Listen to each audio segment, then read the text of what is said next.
2015.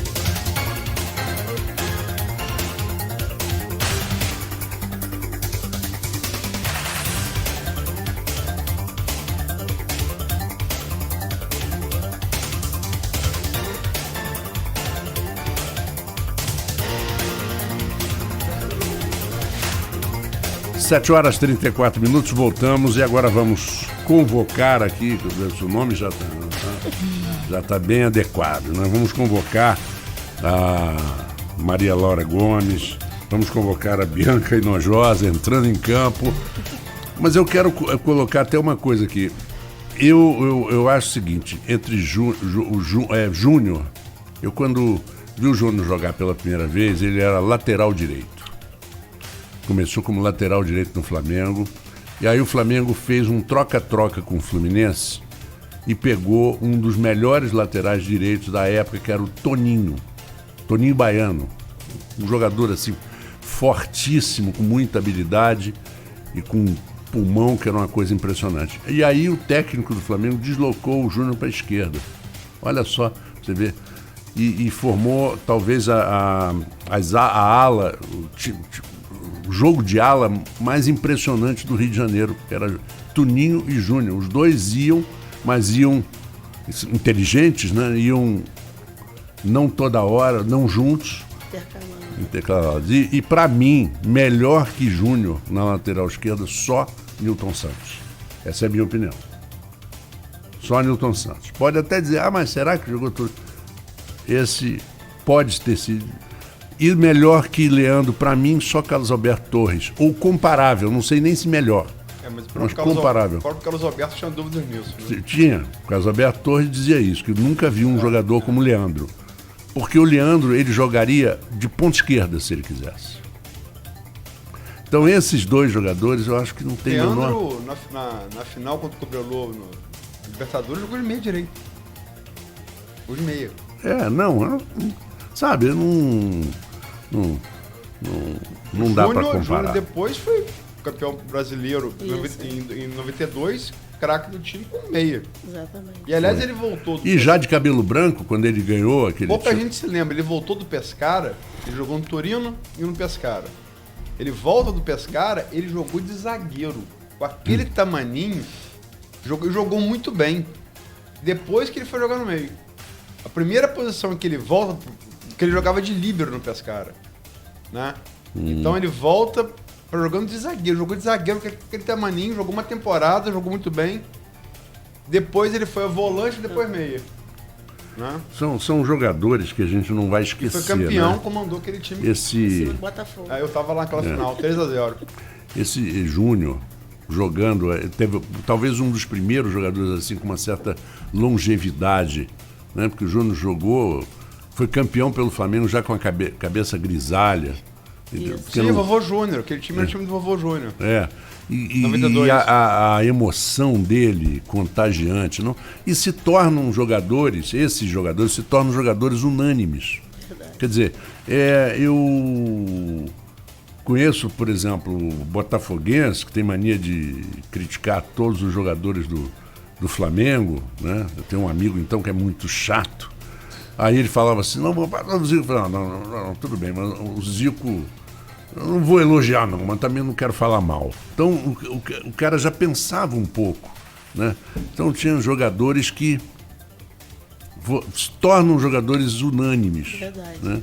Vamos parar de falar, deixar as mulheres falar. Vamos deixar. O que vocês acharam ontem do passeio aí foi um massacre, né? Do Flamengo sobre o time de segunda maior torcida do Brasil, o Corinthians.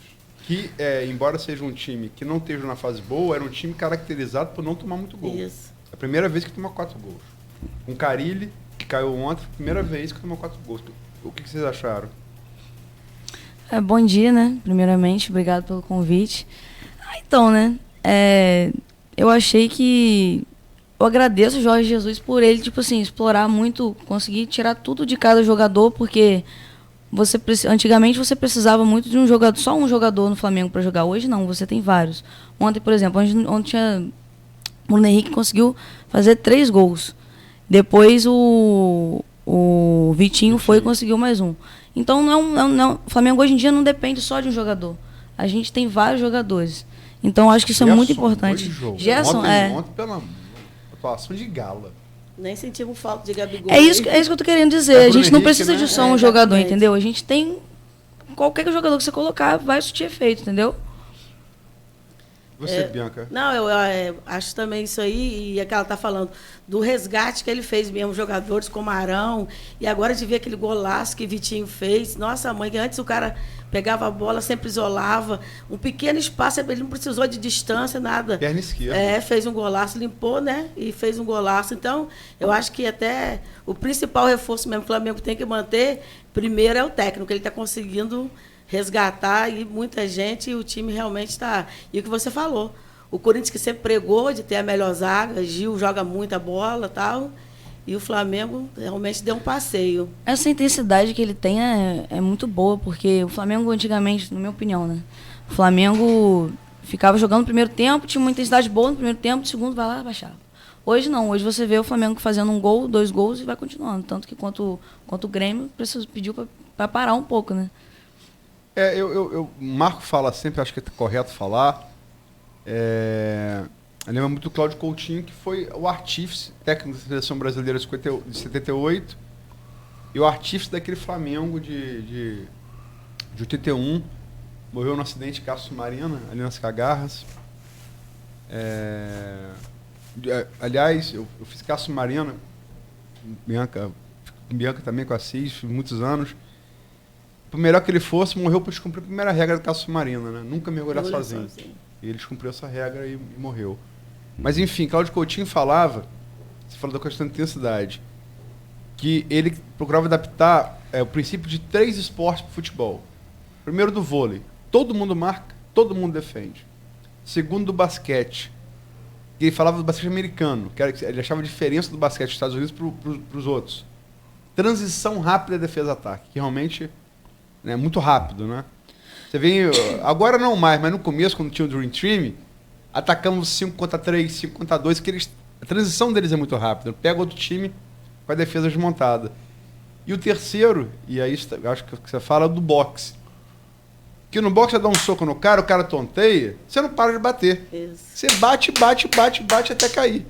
Quer dizer, então o time fazia 1, 2, 3, 4, 5, 6, quanto desce para fazer? É estilo time europeu, né? Que eu acho que faz isso, tipo, de fazer 1 gol, 2 gols e continuar com essa intensidade.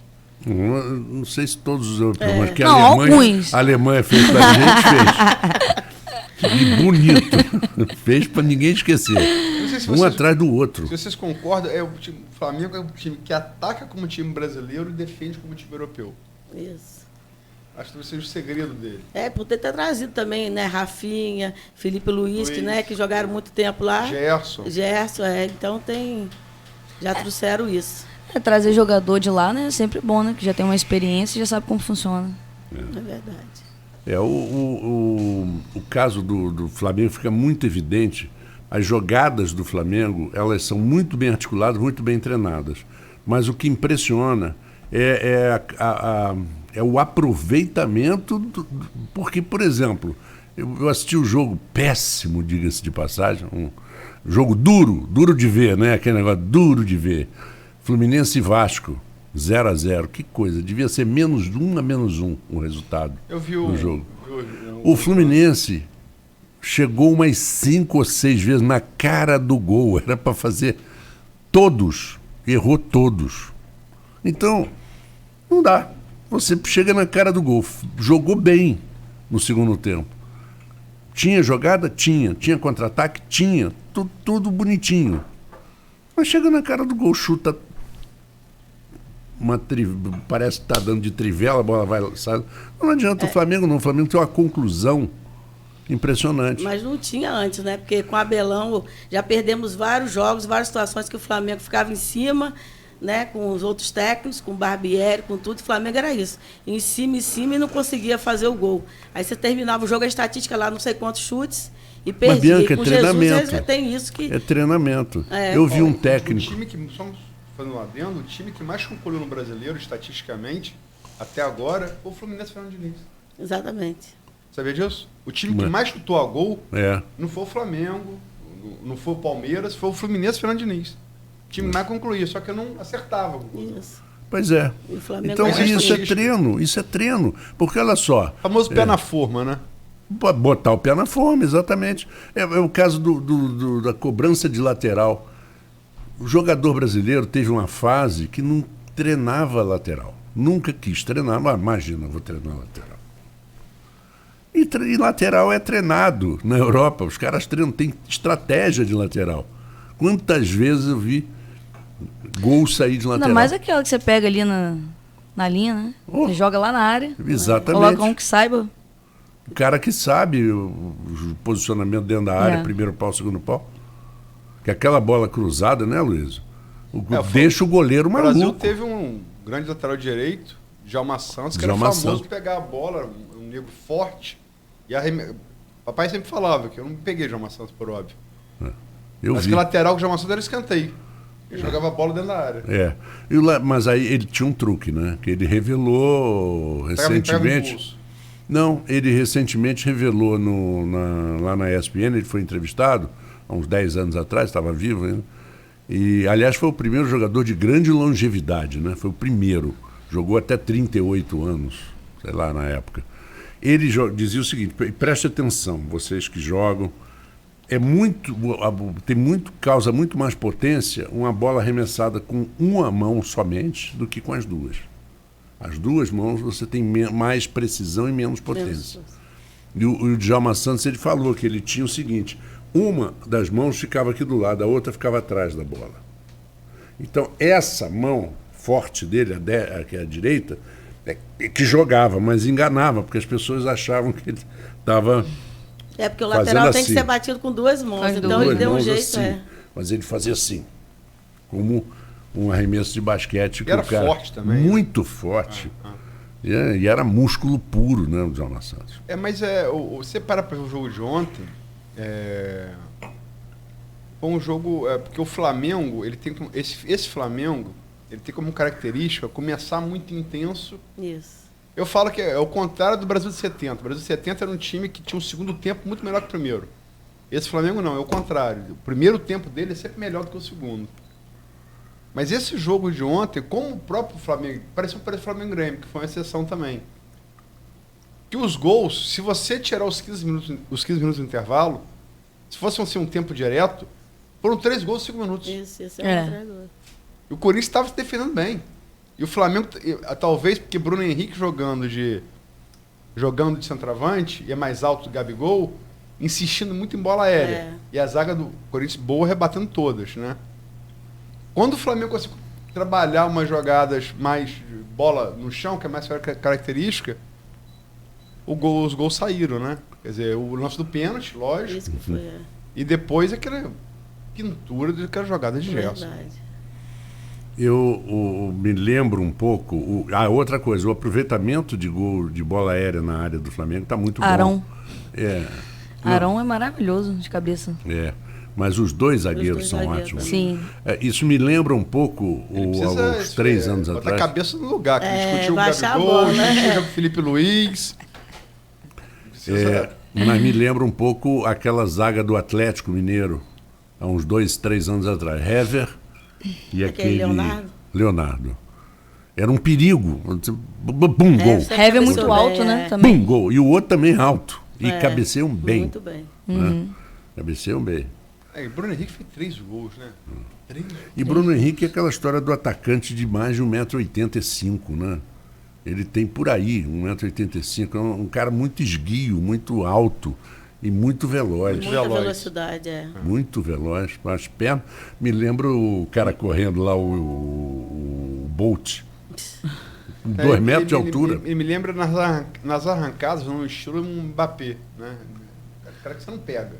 Botou Cara, na sai 2 frente. metros O atrás, poste, chega 2 na o frente. físico dos dois são muito parecidos também, né? Perna Aquele comprida, francês? Né? Bom, na Copa do Mundo foi um... PSG. Não, e na Copa do Mundo Não, ele Mbappé fez só gols... tiro, você não mata o Mbappé. Não, só derrubando mesmo. Não tem como. Ninguém Mas chega... eu fiquei, sinceramente, eu queria que vocês falassem. Vocês são muito mais habilidosos de bola do que eu e que o Marco. Que também não é grande vantagem, né, Marco? Mas Nenhuma vantagem. esse Gerson, aquela jogada do segundo gol, que é a meia-lua, o drible da vaca, chama drible da vaca, né? E outra coisa, ele é destro, ele enfiou de canhota. Ele tem as duas pernas, mas assim, não é a principal perna dele, foi de canhota.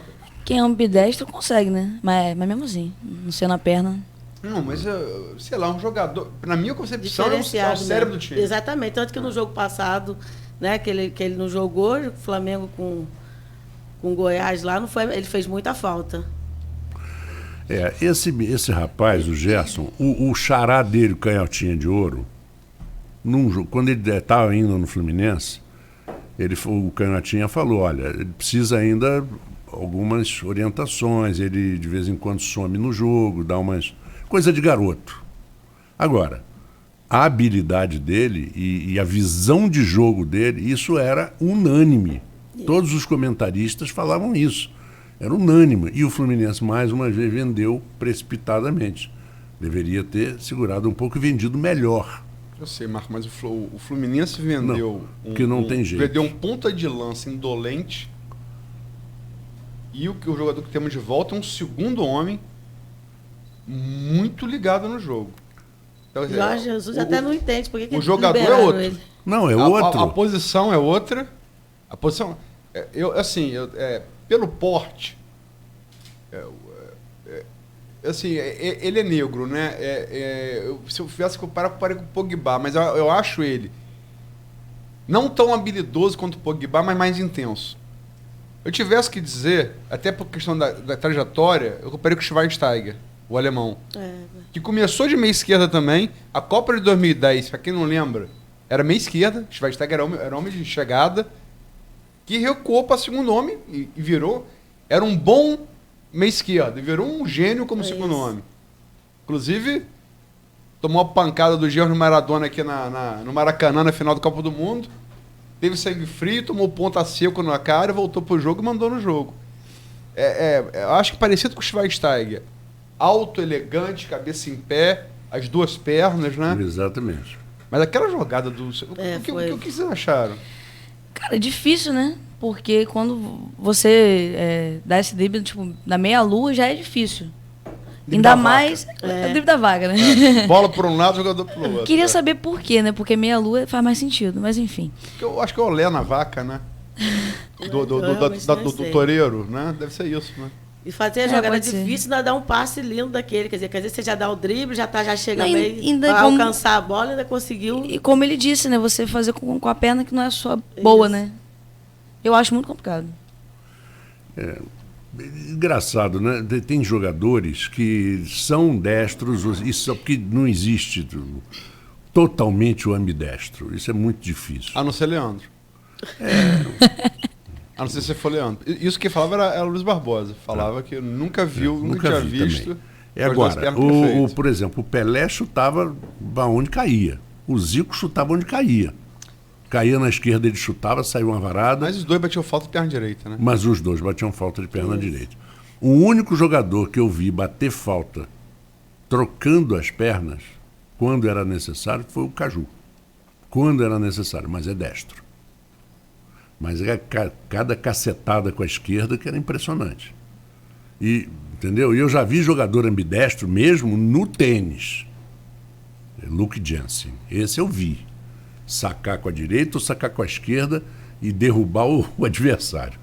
Também não quer dizer nada. Muito raro. Pode dizer, eu sei que eu era canhoto e me passaram a escrever com a direita. Jogando bola, eu sou ambidestro, sou igualmente ruim com as duas. Então não quer dizer muita coisa. Esse é o verdadeiro também. Ambidestro. É igualzinho. Eu como com as duas. Escrever não mais, eu escrevi até por tempo com a esquerda, mas jogo eu sou totalmente canhota e adoro ser canhota. E eu cheguei a desenhar com a esquerda. Eu cheguei a desenhar com a esquerda, que eu tive um uma fraturazinha aqui num desse metatarso lá da mão. E tive que usar Naquela época você tá treinando boxe? Não tá treinando boxe, não. Foi na porta do carro mesmo. Na porta do carro que bateu aqui. E aí eu tive que usar um negócio muito tempo, porque não adianta engessar, né? Esses ossinhos, mas doía muito. Aí eu estava na faculdade, tinha que desenhar com a esquerda. Eu nem percebo se estou com a esquerda com a direita. Como eu faço tudo com a direita mesmo. Mas o canhoto futebol, né? Canhoto é Maradona, Puskás, né? Você é canhota, né? Sou canhota. Rivelino. Eu adoro ser canhota. Rivelino, Gerson. Puskás, mas no tênis, eu às vezes passo a raquete para a mão direita, às vezes para alcançar a bola. E quando às vezes eu tô na quadra assim, se não tiver ninguém, eu bato paredão só com a mão direita. Para poder desenvolver um pouquinho também. Aí eu vou fazer uma pergunta. Vocês acham que tá definido o brasileiro? Para mim, tá. Pra mim também tá, mas tem que tomar cuidado que a gente não ganhou nada ainda, né? Tem que... A minha preocupação eu acho que está maior... definido. Quantas rodadas faltam no brasileiro? Nós estamos 8, lá? eu acho. 8. Deve faltar umas 8. Eu acho que se o Flamengo vencer 3, pelo menos é o que eu estava lendo, não vai bater o recorde de conquista antecipada. O recorde ainda é do São Paulo. Vai igualar o Fluminense. O Fluminense ganhou com 5 rodadas de antecedência em 2012, se não me engano. Acho que o foco é contra o River, né, já ter ganho, para poder já chegar mais tranquilo. Pois é, mas tem que entrar para arrebentar. Eu acho também. Tem que entrar para arrebentar. E aqui, como a Luiz falou, dá um soco. O cara tonteou, dá mais 2. Acho que falava era Coutinho. Assim, mas dá mais 2. Porque. É covardia. Covardia é coisa nenhuma. Covardia acho que vai bater caído.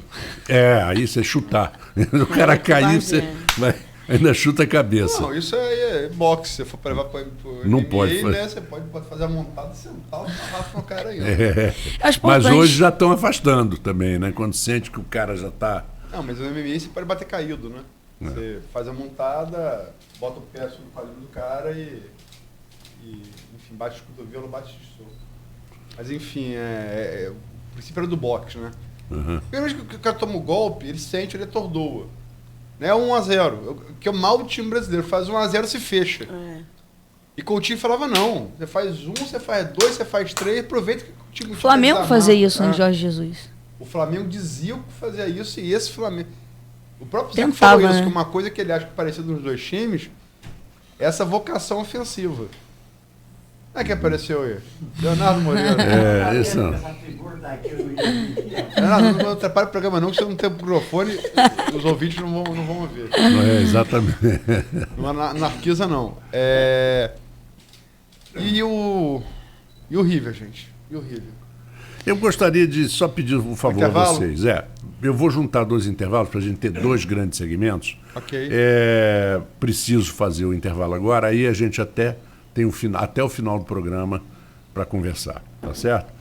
Vamos ao intervalo então e voltamos dentro de instantes. Quando se pensa em exames laboratoriais, logo vem em nossa cabeça Laboratório Plínio Bacelar. Exames de rotina e os mais complexos, como exames de genética e biologia molecular, através do setor de Biomol. O Laboratório Plínio Bacelar acompanha a tendência mundial